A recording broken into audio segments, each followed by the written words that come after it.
Assalamualaikum warahmatullahi wabarakatuh. Bismillahirrahmanirrahim. Alhamdulillah rabbil alamin. Wassalatu wassalamu ala ashrafil anbiya wal mursalin Sayyidina wa maulana Muhammadin wa ala alihi wa sahbihi wattabi'ina wa man tabi'ahum bi ihsanin ila yaumiddin.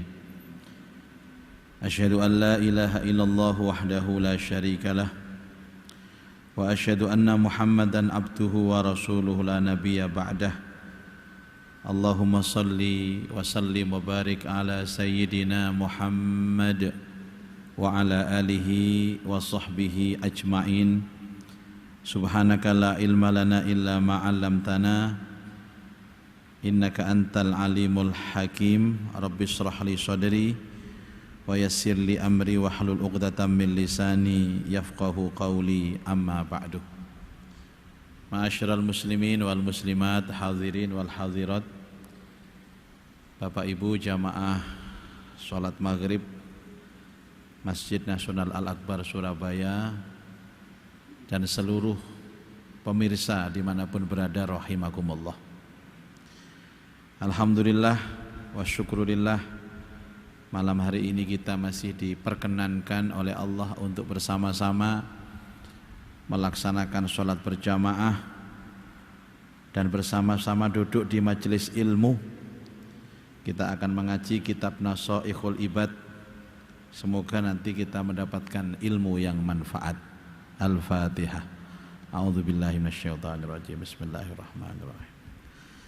Alhamdulillahi rabbil alamin, arrahmanir rahim, maliki yaumiddin. Iyyaka na'budu wa iyyaka nasta'in, ihdinas siratal mustaqim, siratal ladzina an'amta 'alaihim ghairil maghdubi 'alaihim waladdallin. Amin. Wa qala al-musannif rahimahullahu ta'ala wa nafa'ana bihi wa bi ulumihi fid dharain. Amin ya rabbal alamin. Wal maqalatus tsaminatu, adapun nasihat yang ke-8. Maqalah yang ke-8 dalam bab sulasi, nasihat yang berbentuk 3. An Abi Hurairah radhiyallahu anhu, dari Abu Hurairah radhiyallahu an, wasmuhu, adapun nama asli Abu Hurairah Abdurrahman ibnu Sakhrin, Abdurrahman bin Sakhr. Nama aslinya Abu Hurairah itu Abdurrahman bin Sakhr. Dijuluki Abu Hurairah karena kecintaannya terhadap kucing.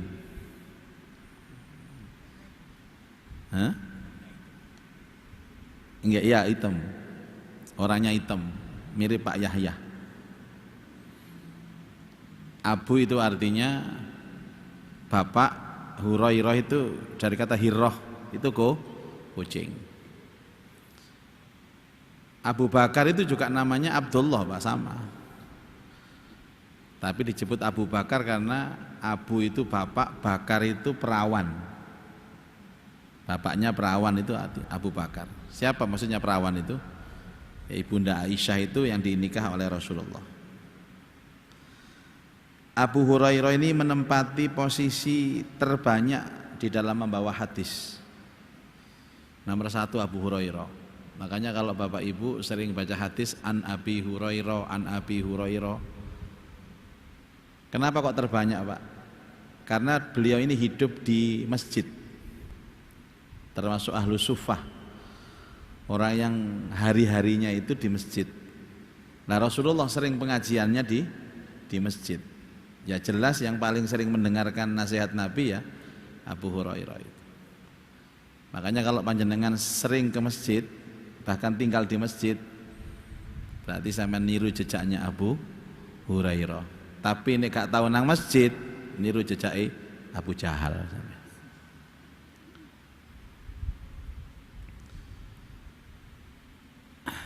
Annahu sesungguhnya Abu Hurairah qala telah berkata Abu Hurairah qala Nabi sallallahu alaihi wasallam Nabi bersabda salasatun ada 3 perkara munjiyatun yang bisa menyelamatkan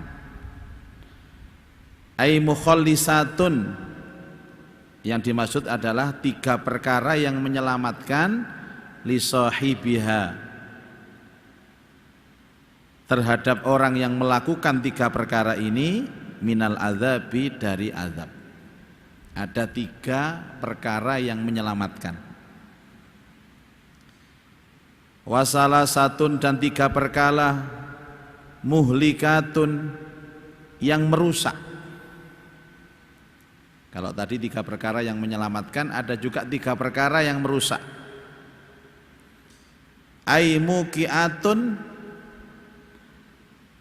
maksudnya akan menjatuhkan lifailiha bagi pelakunya fil halaki di dalam kehancuran. Jadi jenengan ngelakoni 3 perkara niki bakal selamat, tapi nek kelakoni 3 perkara malih bakal hancur, rusak. Wasalah satun dan ada 3 perkara wasalah satu darajatin dan ada 3 yang bisa mengangkat derajat. Ai manazilu fil akhirah. Maksudnya derajat di akhirat. Ada 3 perkara yang menaikkan derajat kita di akhirat. Wasalah satu kafaratin dan ada 3 perkara yang bisa menghapus lidzunubi dosa-dosa amiliha bagi yang melakukannya. 3 perkara yang menyelamatkan, 3 perkara yang menghancurkan, 3 perkara yang bisa mengangkat derajat, dan 3 perkara yang menghapuskan dosa. Ngeten iki mara-mara pengajian ini tak lereni, penasaran sampean. Oh, apa telu iki rek? Makanya enggak saya lereni, Pak, saya teruskan.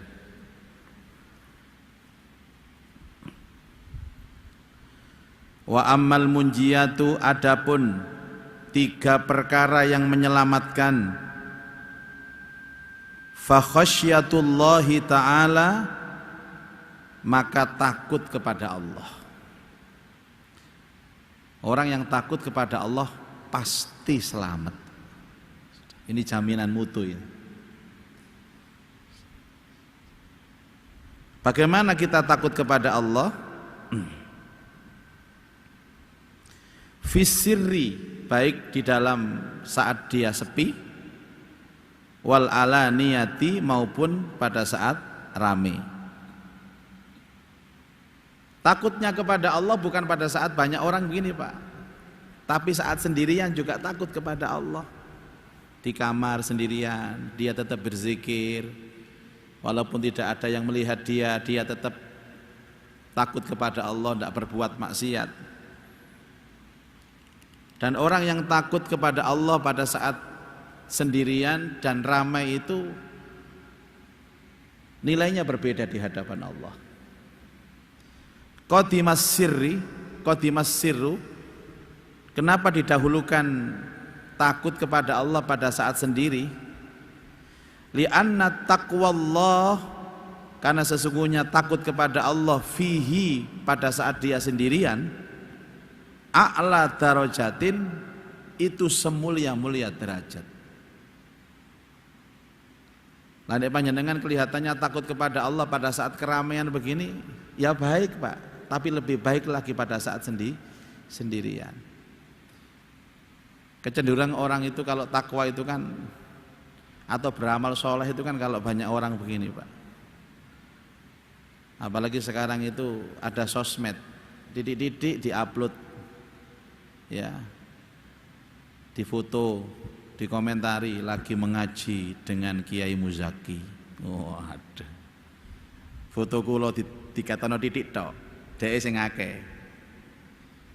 Gawe dasar-dasar bayangan foto tok.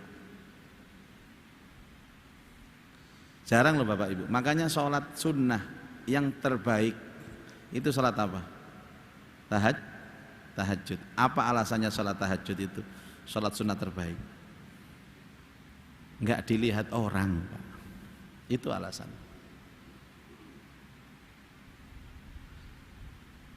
Makanya kalau kepingin sholat ikhlas ya sholat tahajud, Pak.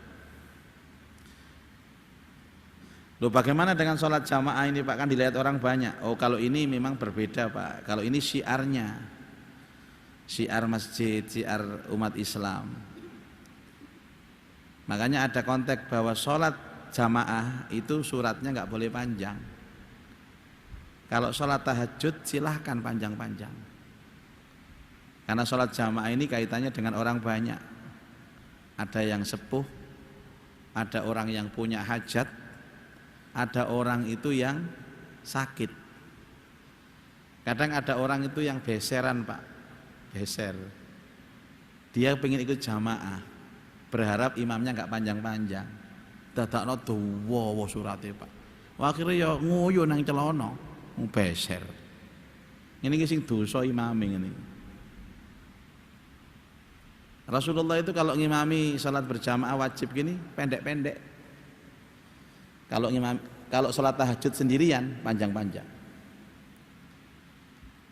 Jadi kalau ada imam yang suratnya panjang, sholat wajib ini, saya tidak tahu ikut siapa itu Pak orang.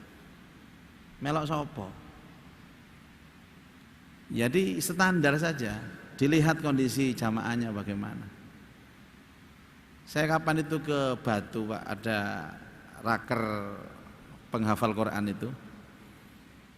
Ada masjid itu maghrib itu baca surat Al-Waqiah. Astagfirullahaladzim.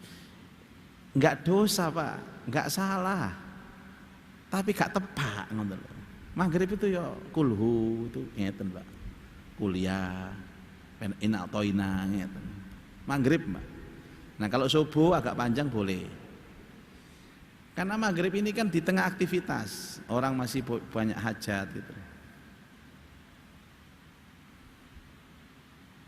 Jadi takut kepada Allah pada saat sembunyi. Bisa menangis kepada Allah saat sendirian.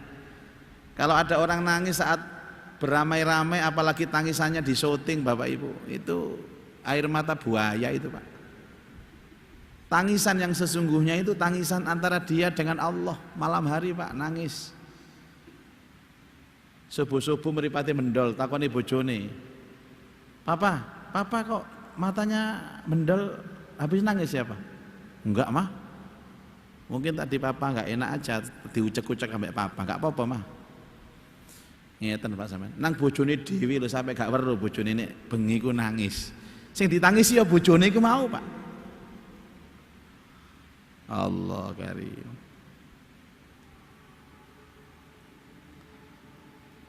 Ini yang pertama. Takut kepada Allah baik dikala sepi maupun ramai, tapi yang dipentingkan lagi adalah pada saat sepi. Wal qasdu, dan berbuat sederhana, sedang-sedang. Al qasd itu sederhana, tengah-tengah. Fil fakri, di dalam fakir, wal ghina, dan kaya. Ai maksudnya at-tawassutu, sedang-sedang, fil ma'isyati, di dalam kehidupan. Tidak terlalu boros, juga tidak terlalu pelit. Seperti yang disampaikan Allah di dalam Al-Quran itu, yaitu mereka yang berinfak tidak terlalu royal, tidak terlalu pelit. Walladzina idza anfaqu lam yusrifu wa lam yaqturu wa kana baina dzalika qawama, sedang-sedang. Bapak Ibu, sedekah itu yang diperbolehkan semuanya itu hanya Abu Bakar As-Siddiq. Abu Bakar itu pernah pamitan kepada Rasulullah, akan bersedekah seluruh hartanya tanpa tersisa sedikit pun di rumah, Pak. Ya kali sing digawe tok kelambi niku lho. Dan diizinkan sama Nabi, boleh. Tapi yang lain sahabat-sahabat mau meniru Abu Bakar ditolak sama Nabi. Jangan. Nabi, semuanya saya serahkan, kebanyakan. Separuh Nabi, kebanyakan. Terus 2,5% saja. Yang boleh cuman Abu Bakar. Karena Nabi tahu betul, Pak, tingkat keimanan Abu Bakar As-Siddiq itu. Makanya kalau Bapak Ibu umroh lewat makamnya Rasul, sebelahnya makamnya Abu Bakar, itu salam kepada Abu Bakar. Bunyi salamnya, Assalamu alayka ya Aba Bakrin As-Siddiq, Assalamu alayka ya sahabati Rasulillah, Assalamu alayka ya man anfaqa malahu kullahu fi hubbillahi wa hubbi rasulih. Salam untukmu wahai sahabat Nabi, salam untukmu wahai manusia yang pernah menginfakkan seluruh hartanya karena cinta kepada Allah dan cinta kepada Rasulullah.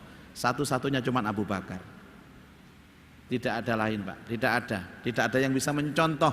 Orang Madinah sana tidak bisa nyontoh, apalagi orang Pagesangan tidak ada bisa nyontoh. Umar itu separuhnya, Pak, diizinkan Rasulullah. Yang lain tidak diizinkan. Memang yang paling bagus di dalam membelanjakan harta termasuk sedekah itu tengah-tengah. Lam yusrifu, tidak terlalu royal boros, walam yakturu, tidak terlalu pelit, wa kana baina dzalika qawama, sedang-sedang di antara keduanya.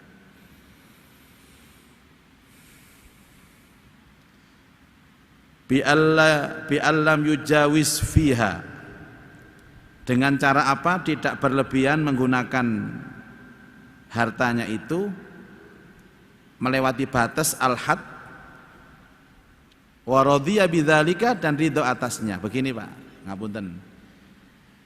Kalau dia diberikan fakir oleh Allah, gak nemen susai. Kalau diberikan kaya raya, gak nemen senengi, tengah-tengah gitu, Pak. Kalau dapat bonus, ya seneng biasa senengnya. Kalau usahanya lancar, tokonya laris, seneng tapi biasa gitu. Tapi suatu ketika usahanya bangkrut, ya biasa gitu loh, Pak. Jadi di tengah-tengah gitu. Kayak kiai ngono, job-jobane akeh ya biasa ae. Karena job-joban ya biasa ae ngono. Niki mboten nyritakno kula, nyritakno kiai daerah Antah Brantah mriku. Nek kula ya padha mbek iku mau. Tahu ya Bapak Ibu, kadang ada orang itu ketika mendapatkan kekayaan, bangganya luar biasa, jumawonya luar biasa. Tapi ketika Allah jatuhkan dia dalam kefakiran, nelongsone luar biasa. Hidup ini kan terus berputar, Bapak Ibu. Ya, seperti roda, ya. Ada pentil di situ, tidak selamanya pentil itu di atas, tidak selamanya pentil di bawah. Terus berputar, seperti tawaf gitu loh, Pak. Bapak Ibu kalau tawaf, enten sing dereng nate. Yang kalau dongaaken nggih, sementara ngrungokno cerita mawon nggih. Itu kadang-kadang ada nuansa tawaf itu yang sesek, Pak. Pada saat di Hajar Aswad itu sesek, uyel-uyelan. Tapi pada saat di Rukun Yamani, di pojok yang terakhir itu longgar. Walaupun sesek, walaupun longgar, tetap berjalan konsisten. Pundak kiri harus lurus kepada Ka'bah, nggak boleh goyang-goyang. Itu filosofi hidup. Kenapa tawaf itu 7 putaran? Karena kita itu tiap hidup itu mengitari 7 hari. Dan 7 hari itu selalu ada kalanya sesek, ada sempit, ada longgar, ada lapang, ada sesek, macam-macam. Tapi tetap konsisten. Karena itu ketika di atas jangan sombong, ketika di bawah jangan berkeluh kesah. Tawassut namanya. Al-Qadz itu orang yang selamat. Yang kedua, tadi orang yang takut kepada Allah di saat ramai, saat sepi.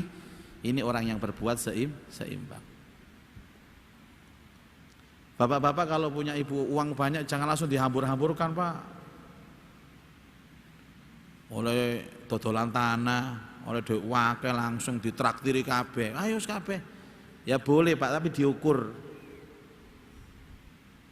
Ono maneh ono bangkrut, bingung toleh. Ada lagi orang itu punya uang banyak, wis mumpung duit akeh rabi mana ae. Oh, marung ngono bangkrut kapok kon. Lho dikapok-kapokno ambek wong. Ayo diukur Bapak Ibu ya, diukur.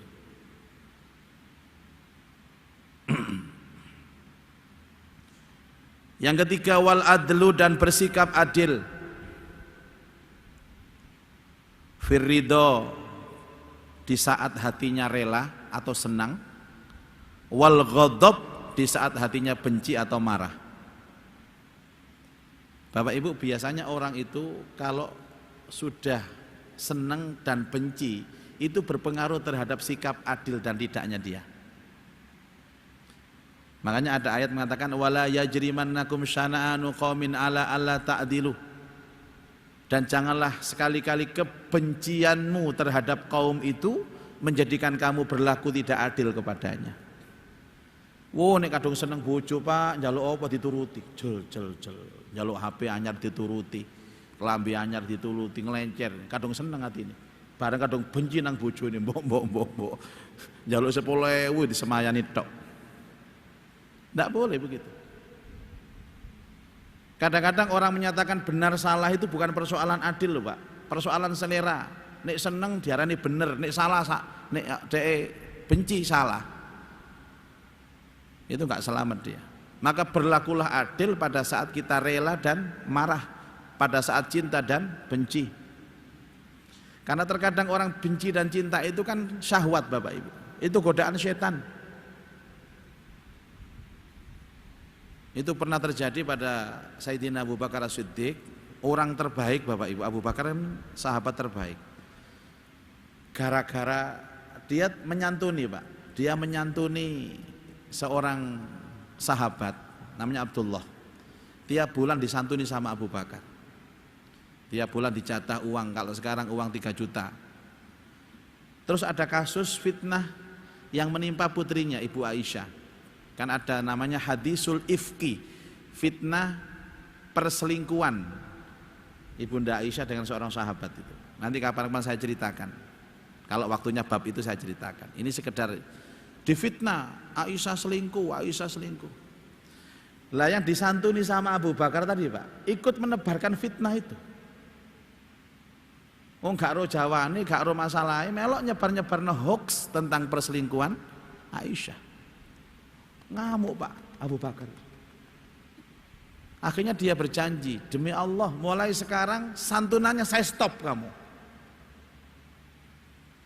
Demi Allah, dan menggunakan nama Allah Pak. Saking mangkel ya Abu Bakar. Abu Bakar sing sabare koyok ngono iso mangkel. Saya stop santunan ini. Akhirnya turun ayat menegur Abu Bakar. Wala taj'alullaha urdatan li aimanikum antabarru wa tattaqu wa tuslihu bainan nas. Janganlah kamu jadikan sumpah atas nama Allah itu digunakan untuk berbuat keburukan. Demi Allah, aku tidak bersedekah lagi kepada kamu. Oh enggak kabeh sedekah kok demi Allah. Mbak kon digaleki tangga sebelah lho, demi Allah Mbak sak lawase gak gelem nyopo maneh aku ambek dhek. Demi Allah gak nyopo maneh. Dosa gede, Pak. Dia menggunakan sumpah atas nama Allah untuk berbuat keburukan. Karena itu apa doanya Rasulullah Shallallahu Alaihi Wasallam? Ya Allah, jadikan hatiku terus bersikap adil kepada manusia, walaupun hatiku ini benci dan cinta, marah dan rela. Dan praktek itu paling mudah kita lihat itu pada keluarga, Pak. Kadang anak niku rotok greget mati, akhirnya kita bersikap nggak adil, tebang pilih kasih, ya antara anak pertama dengan anak kedua berbeda. Ini paling susah Bapak Ibu, tapi inilah yang menyelamatkan kita. Yang pertama, takut kepada Allah dikala sepi dan ramai. Yang kedua, bersikap sederhana dan sedang-sedang, baik dalam fakir maupun kaya. Yang ketiga adalah adil pada saat kita rela maupun benci. Ini yang menyelamatkan. Berikutnya, wa ammal muhlikat, adapun yang menghancurkan. Hati-hati. Artinya apa? Kalau kita melakukan ini Pak, saya jamin sudah Sampeyan gak njaluk hancur dhewe sampeyan. Ini bukan mengancam Bapak Ibu. Justru karena kita tahu ilmunya ini kita waspada, jangan sampai melakukan. Apa itu? Fasyuhun syadid, berbuat bakhil yang sangat, nemen medite. Syuhun itu artinya apa? Ai bukhlun syadidun, nemen medite. Kenapa kok ada sangat pelit Bapak Ibu? Kok nggak pelit gitu saja? Karena pelit itu adalah sifat manusia Pak. Semua dari kita itu punya dasar pelit. Tapi ada orang itu yang bisa memerangi pelitnya. Ada orang itu yang tetap berbuat pelit. Bahkan menyuruh orang berbuat pelit. Ini kehancuran pertama kali Pak. Orang pelit mesti hancur sampai. Dan yang hancur itu bukan orang tua Pak, anaknya ikut hancur nanti. Sudah terbukti ini. Jangan pelit. Fala yuaddi ma alaih, fala yuaddi, dan dia tidak menunaikan ma apa-apa alaihi, kewajiban atasnya, min haqqillahi, dari kewajiban kepada Allah. Sedekah enggak mau, bantu masjid enggak mau, berjuang dengan hartanya juga tidak mau, wa haqqil khalqi, dan juga haknya makhluk. Bapak Ibu, orang pelit ini kadang-kadang pelit kepada dirinya sendiri Pak. Ya, padahal dia sebenarnya mampu makan yang rada enak ngono, mampu Pak. Tapi mangane segodhok ambek kerupuk. Niki kebajut Bapak Ibu. Anaknya pelit, diwanti-wanti, kamu ayo sebagai seorang anak harus gemar menabung, ya, harus irit. Dadi anak iku kuru cengkring ngoten niku Pak. Sampeyan tahu titenane wong sing medhit ngopo? Nek nang warung nggawa sego dhewe. Lah ya tuku sego bebek lho Pak, nggawa bebek dhewe. Tuku sego goreng nggawa sego dhewe. Dadi nunut goreng tok. Niki ciri-ciri orang pelit. Nek tuku sego goreng nggawa sego dhewe. Lah sing dodol ya ngedoli Pak, ya digorengno, tapi ya batin, ya Allah, cek kebacute wong iki. Ngono ya dibolan baleni. Pak, tumbas sego goreng nggih. Niki kula mboten sego dhewe. Ya biasanya rego 7.000 Pak. Akhirnya 3,5 tok. Astagfirullah. Bapak Ibu, ada ayat yang mengatakan bahwa orang yang bakhil itu sudah dikategorikan orang kafir Pak. Dalam sikap loh ya, bukan dalam agama. A'udzubillahi minasyaitonirrajim. Alladzina yabkhaluna wa ya'muruna an-nasa bil bukhli wa yaktumuna ma atahumullahu min fadli wa a'tadna lil kafirina adzaban muhina. Alladzina, yaitu orang-orang yang yabkhaluna, bakhil, medit, wa ya'muruna an-nasa bil bukhli, tidak hanya pelit tapi dia menyuruh orang pelit. Anaknya mau sedekah, jangan nak, jangan. Kita masih butuh uang. Dirinya pelit, nyuruh orang pelit. Wa yaktumuna ma atahumullahu min fadli, dan dia menyembunyikan dan menyimpan karunia Allah yang diberikan kepadanya. Seolah-olah tidak boleh menikmati kecuali hanya saya yang boleh menikmati ini. Apa kata Allah? Wa a'tadna lil kafirina adzaban muhina, dan kami siapkan kepada orang-orang kafir itu siksa yang menghinakan. Semoga kita dihindarkan Allah dari sifat pelit. Bapak Ibu, kalau panjenengan sekarang merasa sholatnya masih kurang, ibadahnya masih kurang, saya minta satu saja Pak, berdoa setiap sholat, ya Allah, hindarkan aku dari sifat sombong dan sifat pelit. Kalau kita terhindar dari dua sifat ini Pak, aman hidup kita. Sampeyan duwe wong tua medit yo anake susah. Duwe bojo medit Bu, ya Allah, susah Bu. Susah sampean. Orang medit itu menyusahkan dirinya sendiri dan menyusahkan orang lain. Makanya saya sering mengatakan, kalau kepingin anak kita dilomani sama orang, sekarang harus kita loman sama orang.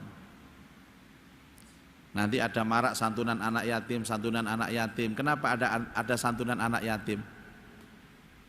Bapak Ibu, kalau nanti keturunan kita ada yang yatim, mungkin cucu kita, buyut kita nanti ada yang yatim. Kalau sekarang kita orang tuanya itu rajin menyantuni yatim, nanti anak kita yang yatim itu banyak yang nyantuni, Pak. Itu sudah otomatis. Wong anak kula dolen nang tangga niki lho. Ditakoni, "Anake sapa, Cung?" Yogane Pak Zaki. "Oh iya bapakmu loman, Cung. Ayo nang kene ae mangan nang kene ya. Iku nang kulkas bukaan, Cung, akeh jajan, Cung. Ayo bukaan." Atus-atus nang kono klambi-klambi gawe klambi anake mulai disangoni. "Ba, disangoni tangga, Ba." Jarene Pak Muzaki loman. Coba nek kula medhit, Pak. Takoni, "Anake sapa, Cung?"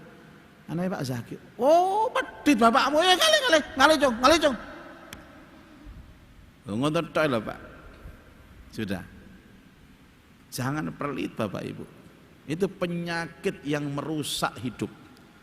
Saya katakan, pelit itu merusak tatanan kehidupan. Saya melihat kalau ada orang tua pelit, anaknya pasti jadi korban. Nakal, apalagi susah dituturi. Segampang-gampangan saja Pak, penyebab anak ini susah dinasehati, wong tuane medit. Sing loman. Anak kita nanti akan selamat semua. Karena medit itu apa? Akan menuju kepada kehancuran.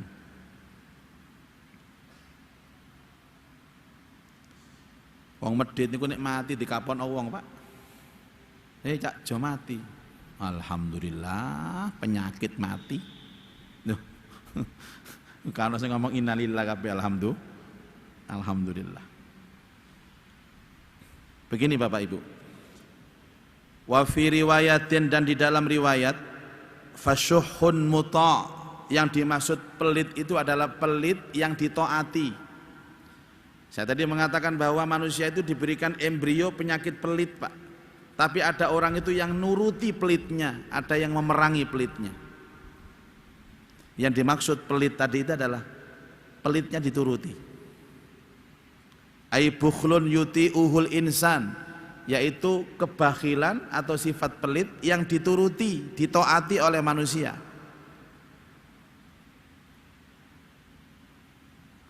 Amma law kanal bukhl, adapun jika ada sifat pelit maujudan di dalam diri manusia, fin nafsi ghairu muta'in, yang tidak dituruti. Jadi ada orang itu yang bisa memerangi penyakit pelitnya, Pak. Asalnya dia punya penyakit pelit, tapi dia berusaha karena sering ngaji, tahu bagaimana bahayanya pelit, akhirnya dia perangi itu. Fala yakunu muhlikan, maka pelit ini, Pak, yang diperangi tidak akan merusak kehidupannya.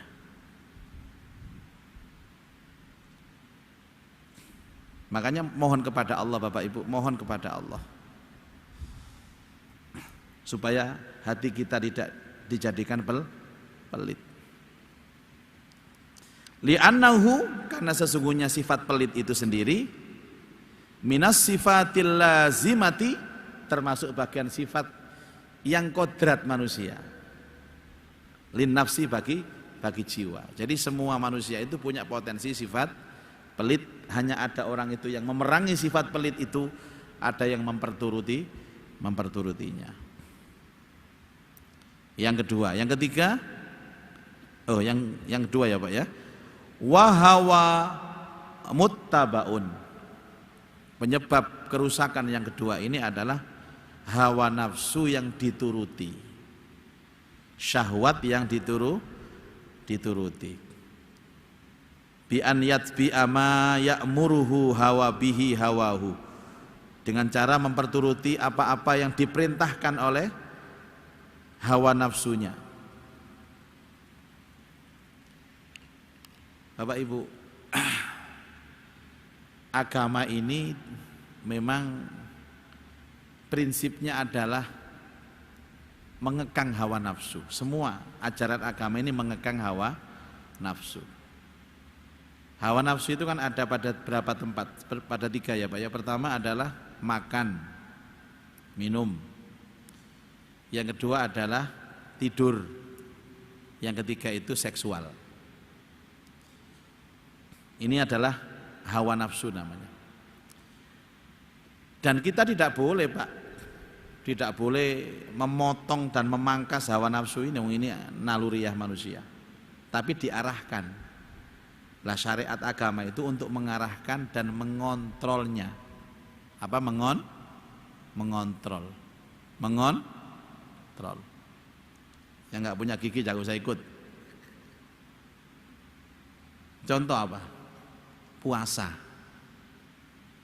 Puasa itu sistem kontrol terbaik untuk makan minum ini, termasuk seksual. Yang kedua sholat malam.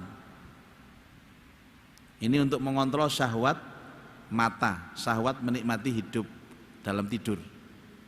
Dan orang yang melakukan 2 ini beberapa seri yang lalu saya sampaikan. Kalau kepingin derajat tinggi Pak, terapinya cuman puasa dan sholat malam. Sudah itu aja.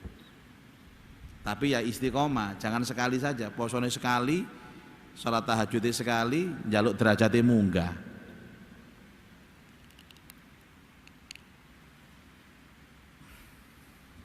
Bukan tidak boleh menikmati makanan enak, boleh, tapi dikontrol. Bukan tidak boleh tidur nyenyak, boleh, tapi dikontrol. Jadi syariat ini sistem kontrol terhadap pelampiasan syahwat. Kenapa? Ini disebutkan bahwa memperturuti hawa nafsu itu adalah pintu kehancuran. Biasanya nyesel Pak, nang buri nyesel. Orang yang menyesal berbuat keburukan itu berarti dia telah memperturuti hawa nafsu. Ada sebuah makalah mengatakan bahwa ciri-ciri nafsu itu kalau orang sudah melakukannya dia pasti akan menyesal. Opo ae sing garai sampean nyesel iku ya nafsu. Ketika orang sudah dinyatakan penyakit ini, Bapak sekarang kena penyakit gagal ginjal karena gulanya terlalu tinggi. Dan Bapak ini sering makan enak-enak. Ngomong apa? Waduh rek, nyesel aku. Ruwah wingi gak mangan nang ngene. Hawa nafsu. Khusus seksual ini kan ada kontrol, sistem kontrol seksual apa Pak? Menikah. Menikah itu bagian sistem kontrol untuk mengontrol hawa nafsu itu. Ada yang nggak bisa mengontrol Bapak Ibu, nggak mau kawin, nggak mau nikah, tapi beli Pak, jajan jare wong sakniki. Akhirnya terjadi penyakit macam-macam. Katanya dokter Bapak ini karena sering jajan, iya Pak ya, sering jajan dan ini akibatnya Bapak kena penyakit AIDS. Waduh rek, ruang ngono kak jajan. Ditakoni, kenapa kok Bapak itu jajan?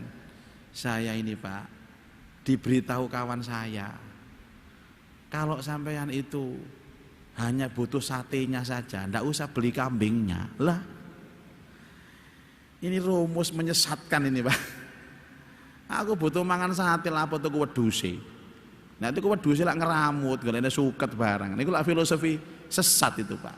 Ya dimeloki ae ngono. Lho ngene iki nek motongi video gak tepak ya akhirnya ya sesat pisan sampean gara-gara kula.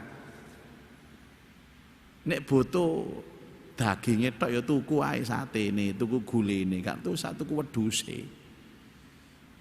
Ya sama dengan orang suka makan kambing katanya, jangan banyak makan kambing namun kamu darah tinggi nanti, hipertensi. Makanlah yang hijau-hijau, dedaunan. Dia jawab, loh saya itu justru makan kambing itu karena saya tahu kambingnya makan daun.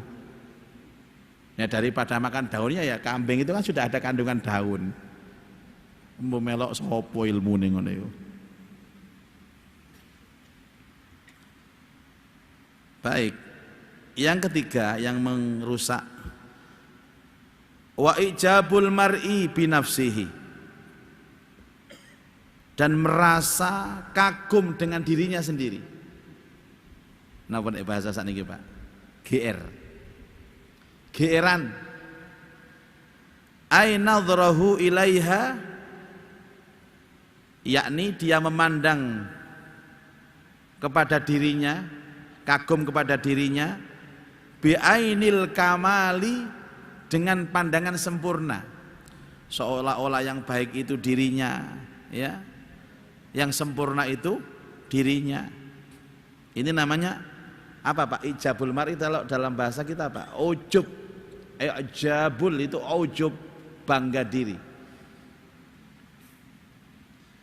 Apa bedanya dengan riya ini Bu? Pak, ujub dengan riya itu apa? Itu dulur kandung itu saja nih, kakak adik itu. Cuman kalau ujub itu hanya merasa Pak di dalam hati. Riya ngomong, riya action, baik ucapan maupun perbuatan. Lowong merasa dalam hati itu menghancurkan hidup, apalagi dia pamer-pamerkan ke orang. Jangan GR Pak ya. Enten ustad jenggote dawa khutbah. Enten jamaah ana sing nangis Pak ngrungokno khutbah. Jare ustaz, waduh, berarti khutbahku iku enak iki. Buktine ana sing nangis, sing terharu iku. Biasanya orang begini tuh minta pendapat Pak. Langsung turun habis sholat, Pak tadi sampean ngrungokno khutbahku kok nangis apa? Sampean terharu apa? Merasa sing isine khutbahku masuk nang ngene ati sampean Pak? Mboten Ustaz. Lah terus apa sampean? Sampean ningali sampean khutbah niku kula eling wedhus kula sing ilang.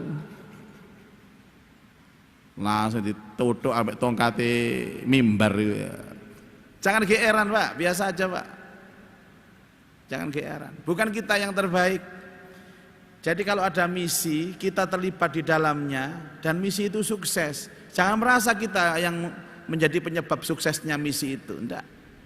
Itu merusak, benar-benar merusak.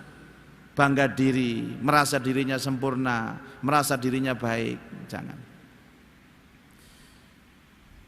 Beberapa waktu yang lalu Bapak Ibu, saya itu kan diundang wisuda anak. Wisuda anak. Anak saya ini prestasi luar biasa. Oh nama saya disebut. Saya itu iling ilmu nih Pak, tahu aku saya diem saja.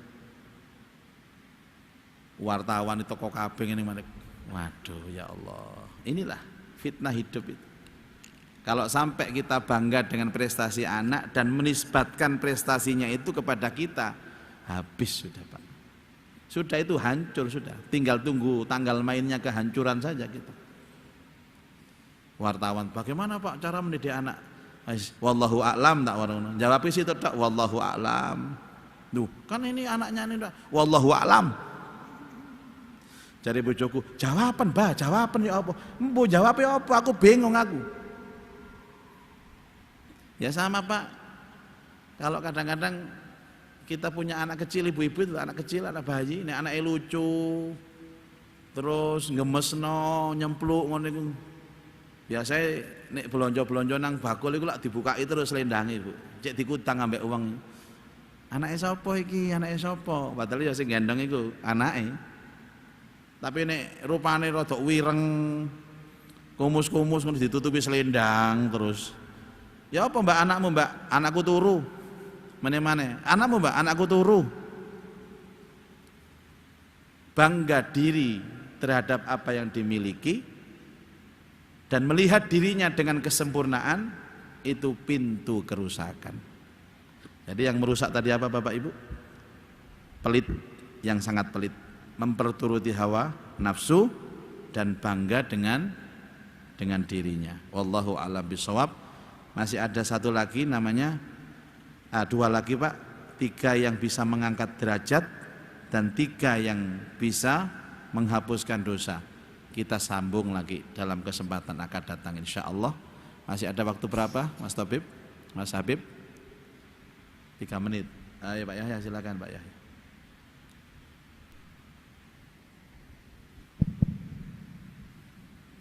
Assalamualaikum warahmatullahi wabarakatuh. Mohon maaf Ustaz. Assalamualaikum warahmatullahi wabarakatuh. Seringkali ayat itu sholat dikaitkan dengan zakat. Kemudian ada lagi perintah puasa. Apakah ini sistem kontrol yang paling efektif yang diikan oleh Mon? Terima kasih. Iya, prinsip hidup itu kan dua, Pak. Bagaimana membangun hubungan baik dengan Allah dan hubungan baik dengan sesama manusia. Prakteknya adalah aqimus sholata wa atuz zakah. Dirikan sholat, tunaikan zakat. Sholat itu media untuk memperbaiki hubungan dengan Allah. Zakat itu media hubungan untuk memperbaiki kepada manusia. Maka sempurnalah kehidupan seseorang ketika hubungan dengan Allah baik, dengan sesama baik. Hablum minallah, hablum minannas. Dan ini harus seimbang, Pak. Amanu wa amilus sholihat. Ada akhiratnya baik, dunianya fid dunya hasanah wa fil akhirati hasanah. Kalau dia sholatnya baik tapi zakat sedekah kurang baik, enggak sempurna. Atau dia loman kepada sesama, baik kepada sesama, tapi hubungan ibadah kepada Allah kurang, ya kurang sempurna. Maka sempurnanya seseorang harus dua-duanya, dan itu bisa diaplikasikan lewat sholat dan zakat. Aqimus sholata wa atuz zakah. Baik, yang lain mungkin? Ini Mas.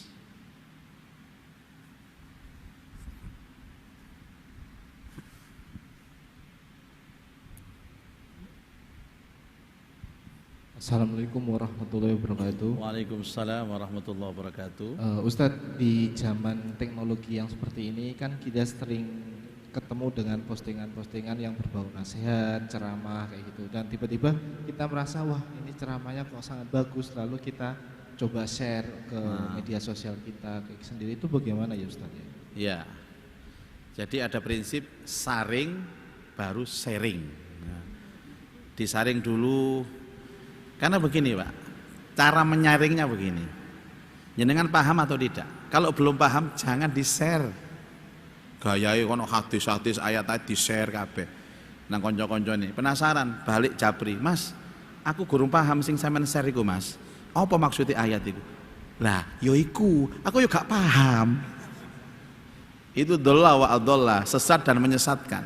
Satu, pastikan Anda paham dengan postingan itu. Satu. Yang kedua, Anda benar-benar yakin bahwa itu sudah benar baru di-share.